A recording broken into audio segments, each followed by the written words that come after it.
আসসালামু আলাইকুম, কেমন আছেন? আশা করি সবাই ভালো আছেন। বলো, কিছু বলবা? আজকে আমরা কোথায় যাচ্ছি বলেন তো? এরকম ড্রেস নিয়ে নতুন একটা দিনে নতুন আরেকটি ব্লগ নিয়ে চলে আসলাম। তো এখন তো জানেন আপনারা, যারা আগের ব্লগগুলো দেখছেন, এখন বিয়ে নিয়েই কথা হবে। অনুষ্ঠানে যেহেতু যেতেছি, এগুলো নিয়েই কথা হবে। তো ওই দিন গিফট কিনতে গিয়ে আমাদের আর কিছু টুকটাক জিনিস কেনার দরকার ছিল। গিফট কেনার পরে আর কিনতে পারিনি, সময় চলে গেছে। তো কালকে আর বের হতে পারিনি, আপনাদের ভাইয়া কাজে গেছিলো, ওর একটু কাজ ছিল বেশি, এই জন্য আসতে পারিনি। আর আসার সময় প্রচুর পরিমাণ রাতে বৃষ্টি হয়েছে, তাই আসতে দেরি হয়ে গেছে। তো কালকে আর বের হতে পারিনি। তো আজকে হলুদ অনুষ্ঠান, কিছুক্ষণ পরে হলুদে যাওয়ার জন্য রেডি হব। তার আগে এখন একটু বের হচ্ছি, কিছু প্রয়োজনীয় জিনিস আছে, ওইগুলো কিনতে যাব। তো চলুন, আমরা রেডি হয়ে গেছি, আপনাদের ভাইয়া রেডি হচ্ছে। তো ওর রেডি হওয়া শেষ হলে আমরা বের হয়ে যাব। তো চলুন আমাদের সাথে, চলুন কি জিনিস টুকটাক ওগুলো কিনে নিয়ে আসি, তারপরে বের হব হলুদের জন্য। তো যতটুকু পারি আপনাদের সাথে শেয়ার করব। যদি ব্লগটি ভালো লাগে আমাদের পাশেই থাকবেন। চলো, রেডি হওয়া হয়েছে?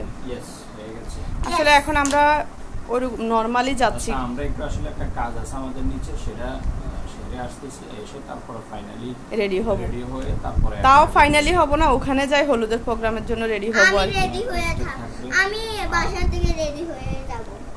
ও বলতেছে ও একেবারে হলুদের জন্য জন্য দুজনেই রেডি হয়ে যাবে, শুধু তোমার আম্মু বাকি থাকবে একটু। আম্মু শাড়ি পরবে না, তার জন্য ওখানে পরবে। আচ্ছা, একটা কথা শুনি, আমার বাপে চালায় অটো, আমার মা চালায় ভ্যান, আর আমি সুপারম্যান। উনি সুপারম্যান, দেখছেন আমাদেরকে কি বললো? আর উনি কি বললো? আমি চালাই অটো, তুমি চালাও ফ্যান। আমি ব্যাংক চালাই, ব্যাংক। ব্যান ব্যান, আর উনি সুপারম্যান, দেখছেন?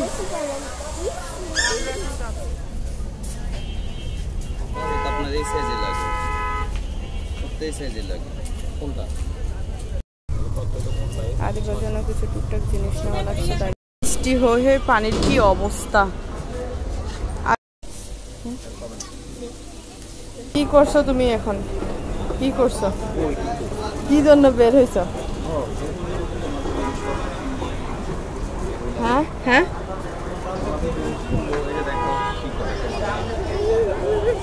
চলো যাই, দেরি হয়ে গেছে আমাদের। চলো, অলরেডি দেরি হয়ে গেছে, 5টা বেজে যাবে।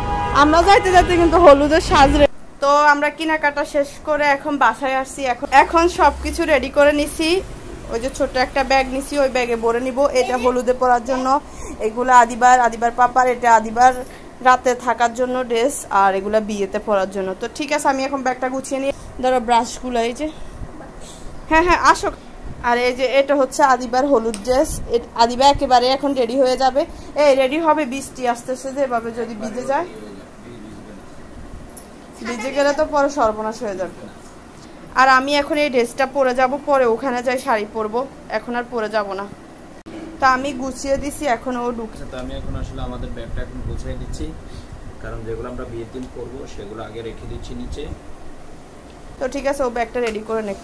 তো ফাইনালি এখন আমরা বিয়েতে যাওয়ার জন্য রেডি হয়ে গেলাম সবাই। আদিবা এখন রেডি হয়ে বাইরে দাঁড়াই আছে, আর আমি এই যে রেডি, ও রেডি। তো এখন আমরা যাব, দেখতে পারবেন কার বিয়ে, অবশ্যই দেখতে পারবেন বিয়েটা কার। বলে দাও, যারা আগের ব্লগ দেখছে তারা জানবে। হ্যাঁ, অবশ্যই যারা আমাদের আগের ব্লগগুলো দেখেছেন অবশ্যই তারা জানবেন। আমাদের বাসায় ওরা আসছিল, আমাদের রিলেটিভ, আমাদের আত্মীয়। তো ওর নাম হচ্ছে স্নেহা, ওর বিয়ে আজকে। তো বিয়ে হয়ে গেছে, আজকে গায়ে হলুদ, আগামীকালকে বিয়ে। তো বিয়ে এমনি আগে হয়েছে, আজকে অনুষ্ঠানগুলো হচ্ছে আর কি। তো হঠাৎ করে আসলে বিয়েটা হয়ে গেছে। প্রিপারেশনের জন্য এখন আমরা যাচ্ছি, আসলে মূলত বিয়েতে আমরা যাচ্ছি, আমাদেরকে দাওয়াত করছিল। তো ঠিক আছে, এখন আমরা বের হব। আমাদের মোটামুটি জামা কাপড়গুলো রেডি করে নিচ্ছি, এখন আমরা রেডি হয়ে বের হচ্ছি। যারা আমাদের নতুন দর্শক তাদের জন্য বলছি যে আমরা, আমাদের সাথে পরিচয়, আমরা ওইদিকে আগে বাসা ভাড়া ছিলাম, পরে এখন আমাদের ভালো সম্পর্ক হয়ে গেছে। প্লাস আমরা বড় আপুও বলি। তো সব মিলে যারা দেখছেন, অনেকগুলো ব্লগে আছে, তারা চিনবেন। আর যারা দেখেন না এখন, তারা দেখে নেবেন। তো চলুন, ওর বিয়েতে আমরা এনজয় করব, যতটুকু পারি আপনাদের সাথে শেয়ার করব।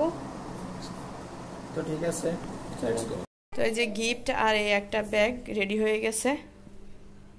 তো এই যে আমরা নেমে গেছি, উনি এখনো নামে নাই। আসো, কি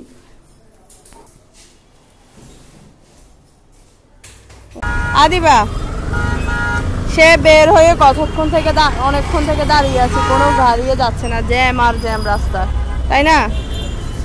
আমরা কবে যাই পৌঁছাবো? এটা কষ্ট হয়েছে না না আমার কাছে তো একটা ব্যাগ, আমি কিভাবে নিব? এদিকে বলো। আর জানি সে বাংলা না, শেরে বাংলা। ছেলে বাংলায় জানি না যে পূর্বে এরকম দাম 1 ঘন্টারও বেশি হয়েছে, আমরা এখনো জ্যামে বসে আছি। বসে বসে চিপস পপকর্ন এগুলা খাচ্ছি আর পার্টি দিচ্ছি, এখানে হলুদ অনুষ্ঠান করতেছি, তাই না? পাশে গান চলতেছে, তো আমরা ভাবলাম এখানেই আমরা হলুদ প্রোগ্রাম করি, আর যাওয়া লাগবে না। কি যে এক অবস্থা, চারোদিকে জ্যাম আর জ্যাম, একই জায়গায় বসে আছি।